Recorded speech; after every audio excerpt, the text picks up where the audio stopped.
మన దేశ ఆర్థిక వ్యవస్థను మార్చేసిన అతిపెద్ద సంస్కరణల్లో ఒకటి జీఎస్టీ. అసలీ జీఎస్టీ అంటే ఏంటి?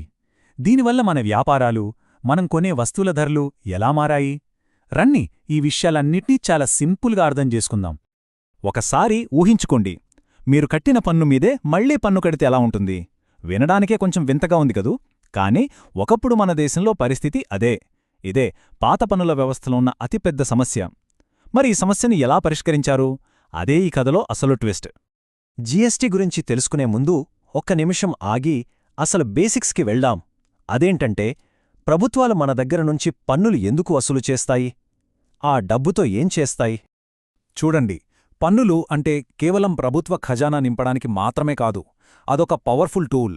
దానితో చాలా చేయొచ్చు.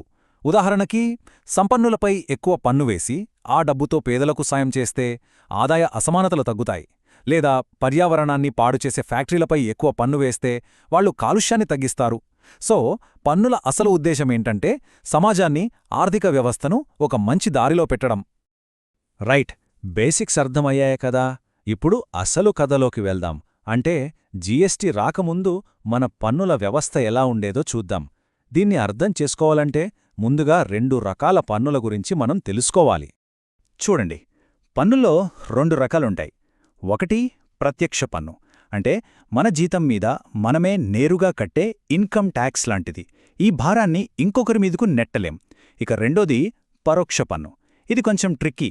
మనం షాప్కి వెళ్ళి ఒక సబ్బు కొన్నామనుకోండి, దాని ధరలోనే పన్ను కూడా కలిసి ఉంటుంది. ఆ పన్నును మనం దుకాణదారుడికి ఇస్తాం, అతను ప్రభుత్వానికి కడతాడు.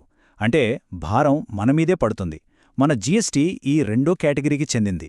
2017కు ముందు పరిస్థితి ఎలా ఉండేదంటే, అదొక పెద్ద చిక్కు ముడి. ప్రతి రాష్ట్రానికి సొంత పన్నులు. ఒకే వస్తువు మీద సెంట్రల్ గవర్నమెంట్ ఒక పన్ను వేస్తే స్టేట్ గవర్నమెంట్ ఇంకో పన్ను వేసేది. దీనివల్ల వ్యాపారం చేసేవాళ్లకు తలప్రాణం తోకకొచ్చేది. ఫైనల్గా ఆ భారమంతా ఎవరిమీద పడేది? మనమీదే, అంటే వినియోగదారుడి మీద. ఇది నిజంగా అందరికీ ఒక పెద్ద తలనొప్పి. ఇక్కడ చూడండి, ఈ లిస్ట్ చూస్తేనే మనకు అర్థమవుతుంది పరిస్థితి ఎంత కాంప్లికేటెడ్గా ఉండేదో. Central excise, service tax, VAT, entertainment tax, ఇలా చెప్పుకుంటూ పోతే ఒక పెద్ద లిస్టే ఉంది. వీటన్నిటినీ తీసేసి వీటన్నిటి స్థానంలో ఒకే ఒక్క పన్నును తీసుకొచ్చారు. అదే గూడ్స్ అండ్ సర్వీసెస్ ట్యాక్స్, అంటే జీఎస్టీ. సరే, ఇంత పెద్ద సమస్యకు పరిష్కారమెలా దొరికింది? ఆ పరిష్కారమే జీఎస్టీ. మరి ఈ జీఎస్టీ ప్రయాణం ఎలా సాగిందో చూద్దాం. జీఎస్టీ అనేది రాత్రికి రాత్రే పుట్టుకొచ్చిన ఐడియా కాదు. దాని వెనుక దాదాపు 30 ఏళ్ల కథ ఉంది. 1986లో మోడ్ వ్యాట్ పేరుతో ఒక చిన్న అడుగు పడింది. ఆ తర్వాత 2005లో రాష్ట్రాల స్థాయిలో వ్యాట్ వచ్చింది. ఎన్నో చర్చలు, ఎన్నో రాజ్యాంగ సవరణల తర్వాత ఫైనల్గా 2017లో ఒకే దేశం ఒకే పన్ను అనే నినాదంతో జీఎస్టీ అధికారికంగా లాంచ్ అయింది. అసలు జీఎస్టీ అంటే ఏంటి? సింపుల్గా చెప్పాలంటే ఇది ఒక సమగ్రమైన, బహుళ దశల, గమ్యస్థాన ఆధారిత పన్ను. భయపడకండి ఈ పదాలు విని. వీటి అర్థమేంటో నేను విడమర్చి చెప్తాను.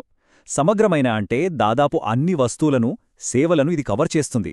బహుళదశల అంటే ఒక వస్తువు తయారీ నుంచి మన చేతికి వచ్చే వరకు ప్రతి దశలోనూ ఈ పన్నుంటుంది. ఇక గమ్యస్థాన ఆధారిత అంటే వస్తువు ఏ రాష్ట్రంలో అమ్ముడైతే ఆ రాష్ట్రానికి పన్ను వెళ్తుంది. ఇదే జీఎస్టీ వెనుకున్న కోర్ ఐడియా. మనం మొదట్లో అనుకున్నాం కదా, పన్నుమీద పన్ను సమస్య అని. దానికి జీఎస్టీలో ఉన్న పరిష్కారమే ఈ ఇన్పుట్ ట్యాక్స్ క్రెడిట్, అంటే ఐటీసీ. ఇదే అసలైన గేమ్ చేంజర్. ఇది ఎలా పనిచేస్తుందంటే, ఉదాహరణకు ఒక కార్పెంటర్ కుర్చీ చేయడానికి కర్ర కొన్నప్పుడు జీఎస్టీ కడతాడు. ఆ తర్వాత ఆ కుర్చీని మనకమ్మినప్పుడు మన దగ్గర్నుంచి జీఎస్టీ వసూలు చేస్తాడు. ఇప్పుడతను ప్రభుత్వానికి పన్ను కట్టేటప్పుడు తను కర్ర కొన్నప్పుడు కట్టిన జీఎస్టీని వెనక్కి తీసుకోవచ్చు. దీన్నే క్రెడిట్ అంటారు. దీనివల్ల ప్రతి దశలో అదనంగా చేరిన విలువపై మాత్రమే తన్ను పడుతుంది. పన్నుమీద పన్ను అనే సమస్యే ఉండదు. రైట్, జీఎస్టీ ఎందుకు వచ్చిందో, దాని వెనకున్న ఐడియా ఏంటో మనకు తెలిసింది. మరిది ప్రాక్టికల్గా ఎలా పనిచేస్తుంది? ఇండియా మొత్తం ఒకేసారి ఈ సిస్టమ్ని ఎలా అమలు చేస్తున్నారు? దాని స్ట్రక్చర్ ఏంటో ఇప్పుడు చూద్దాం. మనది చాలా పెద్ద దేశం. ఇక్కడ కేంద్ర ప్రభుత్వం ఉంటుంది, రాష్ట్ర ప్రభుత్వాలు ఉంటాయి. మరి పన్నుల ఆదాయం ఇద్దరికీ కావాలి కదా. అందుకే మన దగ్గర డ్యూయల్ జీఎస్టీ మోడల్ను ఫాలో అవుతున్నారు. అంటే ఒక లావాదేవీ ఒకే రాష్ట్రంలో జరిగింది అనుకోండి. ఉదాహరణకి హైదరాబాద్లోనే కొని హైదరాబాద్లోనే అమ్మితే అప్పుడు పన్నులో సగం కేంద్రానికి సీజీఎస్టీ రూపంలో, మరో సగం రాష్ట్రానికి ఎస్జీఎస్టీ రూపంలో వెళ్తుంది. అదే ఒకవేళ తెలంగాణ నుంచి ఆంధ్రప్రదేశ్కు వస్తువు అమ్మితే అప్పుడు ఐజీఎస్టీ అని ఒకే పన్ను విధిస్తారు. దీని కేంద్రం వసూలు చేసి వస్తువు ఏ రాష్ట్రానికి చేరిందో ఆ రాష్ట్రానికి దాని వాటాను పంపిస్తుంది. చాలా సింపుల్ గదా. అన్ని వస్తువుల మీద ఒకే పన్ను వేయడం కరెక్ట్ కాదు కదా. పాలు, బియ్యం మీద, లగ్జరీ కార్ల మీద ఒకే ట్యాక్స్ వేస్తే ఎలా? అందుకే జీఎస్టీలో వేర్వేరు స్లాబులు పెట్టారు. పాలు, కూరగాయల్లాంటి నిత్యావసర వస్తువులపై 0% పన్ను, అంటే అసలు పన్ను లేదు.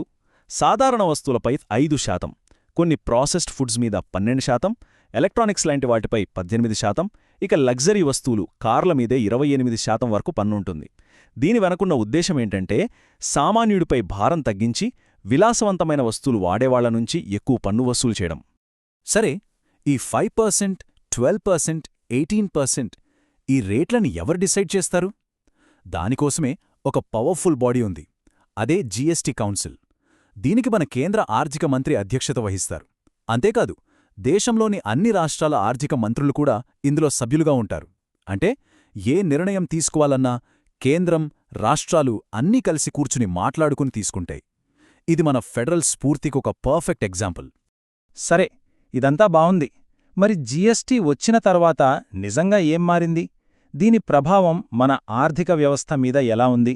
జీఎస్టీ వల్ల వచ్చిన ముఖ్యమైన మార్పులేంటంటే మొట్టమొదట 10-15 పన్నులు పోయి ఒకే పన్ను వచ్చింది, అంటే సింప్లిఫికేషన్. రెండోది, ఇన్పుట్ ట్యాక్స్ క్రెడిట్ వల్ల పన్ను కడితేనే లాభం కాబట్టి చాలా వ్యాపారాలు లెక్కలు సరిగ్గా చూపించడం మొదలుపెట్టాయి. ఇది పన్ను ఎగవేతను తగ్గించింది. వ్యాపార ఖర్చులు కూడా తగ్గాయి. అన్నింటికంటే ముఖ్యమైన విషయమేంటంటే రాష్ట్రాల మధ్య ఉన్న ట్యాక్స్ బ్యారియర్స్ని ఇది తొలగించింది. అంటే ఇప్పుడు కాశ్మీర్ నుంచి కన్యాకుమారి వరకు భారతదేశం మొత్తం ఒకే మార్కెట్గా మారింది. జీఎస్టీ మన పన్నుల వ్యవస్థను చాలా వరకు సులభతరం చేసింది. కానీ ఇక్కడితో మన పన్నుల కథ అయిపోయిందా? లేక ఇది కేవలం ఒక కొత్త అధ్యాయానికి ఆరంభం మాత్రమేనా? కాలమే దీనికి సమాధానం చెప్పాలి.